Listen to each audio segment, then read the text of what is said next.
나가면 됩니까?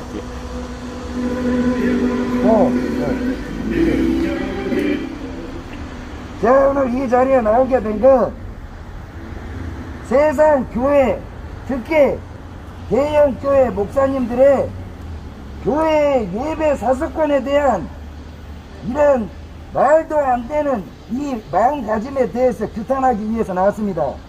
이 새 에덴 교회를 온 이유는 소강성 목사가 대한예수교 장로회 회장이고 교단을 대표한다는 총장으로서 앞장서서 교회의 마지막 예배 고난을 사수하는데 앞장서야 하는 인물임에도 불구하고 지난 1년 전 문재인의 말도 안 되는 자영업자를 죽이는 고무줄 누리기식의 방역에 정치에 기독교인의 대표인 양 타협을 했다 이 말입니다. 그것이 대한민국 예배의 권한을 교회 권위를 바닥에 떨어뜨렸고 모든 성도를 온라인에 가두었단 말이죠. 자, 형평적으로 이야기를 하면 아직 지하철은 미친듯이 돌아다니고 대중교통은 멈추지 않았습니다. 백화점 사내 매장은 줄이 1000줄이 넘고 이런 것들은 아무도 제재를 하지 않는데 어째서 마지막까지 순교의 각오로 지켜내야 돼.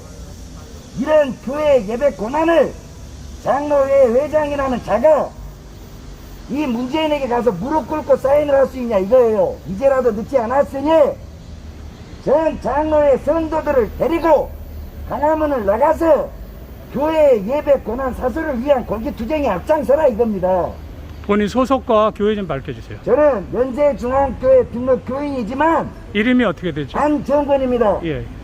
연세중앙교회 소속 등록 교인이지만 저는 연세중앙교회도 온라인 예배를 옹호하는 이후에 저는 지지하지 않기로 마음먹었습니다.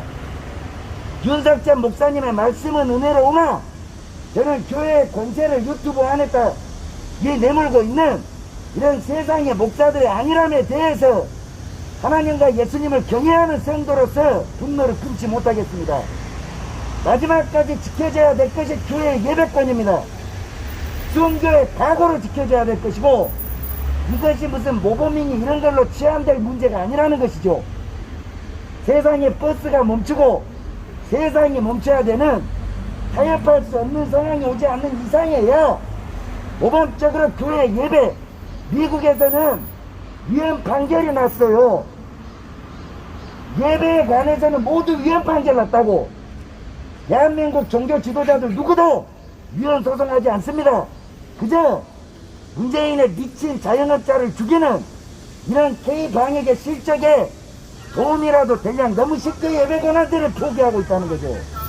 그것에 앞장서는 것이 바로 이 소강성 목사입니다. 자, 총회직을 내려놓고 개인의 목사라면 내가 이렇게 이야기하지 않습니다. 그것을 떠나 소강성 목사는 중소규모 이 대형교회는 살아라도 남지만 헌금이 넘쳐나서 전국의 중소규모의 교회는 다 망했습니다. 맞아요. 오갈 곳 없는 성도들이 기도할 곳이 없어요. 지금 말도 못해요, 지금. 이런 것들에 대해서 왜 침묵하고 있냐 이거죠. 자기 교회 장사 잘 되고 성금 잘 모이면 됩니까? 세상 왕에게 굴복한 소강성 목사가 어찌 교단의 총회 회장직을 할 수 있냐 이 말입니다. 맞습니다.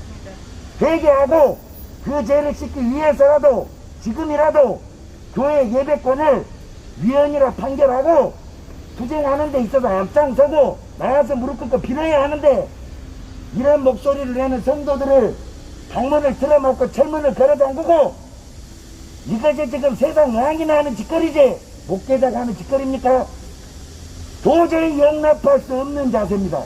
하여 내가 할 수 있는 가장 평화적인 방법 예수님의 보혈을 빌어 지어진 교회를 사수하기 위한 이 시위를 하고 있습니다. 아멘! 아멘. 한정만 정원아! 잘 찍었지? 교회에서 코로나 확진이 좀 자꾸 나니까 이런 정책을 하는 것 같은데 여기에 대해서 어떻게 그거는 말씀 좀 해주세요. 질병관리본부, 정부 모든 데이터 공개를 요청해야 됩니다. 교회에서 걸린 것인지 대중교통 이동을 통해서 걸린 것인지 우리는 정부가 내주는 정보에 대해서 검증할 방법도 없고 확인할 방법이 없어요. 이런 식의 독점적인 독과점적인 정보수단은 아무 객관적일 수가 없다는 것이죠. 교회에서 걸려온 것인지 대중교통인지 백화점인지 말을 하니 교회지 말을 하니 교회의 신도들이지 알 수가 없지 않습니까? 교회라는 공간은 어느 백화점 공간이나 지하철 대중교통보다 철저하게 방역을 지키고 모범적으로 이제까지 협조해 왔습니다. 맞습니다. 그런데 콩나물 시루짝처럼 있는 지하철에서 이제까지 걸렸다는 이야기가 단 한마디도 있습니까? 문제는 교회 성도들을 대상으로 하는 코로나 검사를 집중적으로 하고 있기 때문이죠. 이건 표적이요 종교 탄압입니다. 맞습니다.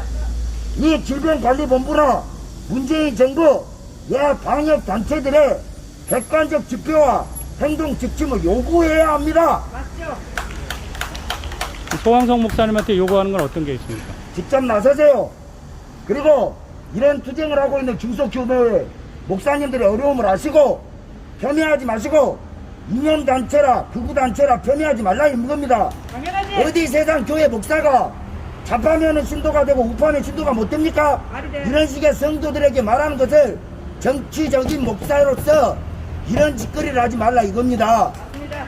목사는 목회자로서 주의 종으로서 일하면 될 일이지 맞아. 무슨 정부의 방역 지침이 어쩌고 교회를 목숨 걸고 사수하는 것이 목사의 제일 본분이요. 맞습니다. 하나님의 일을 지키는 것이 제일 본분이요. 맞습니다. 어디 정부의 정책 그거를 교회에 예배당을 내줌으로써 타협본다. 이게 목사로서의 본분을 알고 있는 사람으로서의 처식입니까? 아니죠. 나는 이 사람을 정치인으로 보지 목사로 보지 않습니다. 자, 정말 한국의 성도님들을 대신해서 안정권 그러면 여기 시위는 언제까지 하실 겁니까? 소강성 목사가 외치고 있습니다. 예배 권한과 위헌 아니면은 협회장을 탈퇴해라 이거예요. 영향력과 그리고 지위는 유지한 채로 행동을 안 하는 사람이 문재인과 뭐가 다릅니까? 나서라 이겁니다. 맞습니다. 전국 대한예수교 장로의 신도들을 이끌고 우리 교회의 예배 권한을 위하여 투쟁합시다라고 소강성 목사가 앞장을 서야 합니다. 그리고 대법원을 쳐들어가고 국회를 쳐들어가서 세상 마지막까지 예배 권한을 보호해달라고 문재인의 멱살을 쥐어 틀어야죠. 예! 말해! 이게 이루어질 때까지 합니다. 할렐루야! 아멘! 네.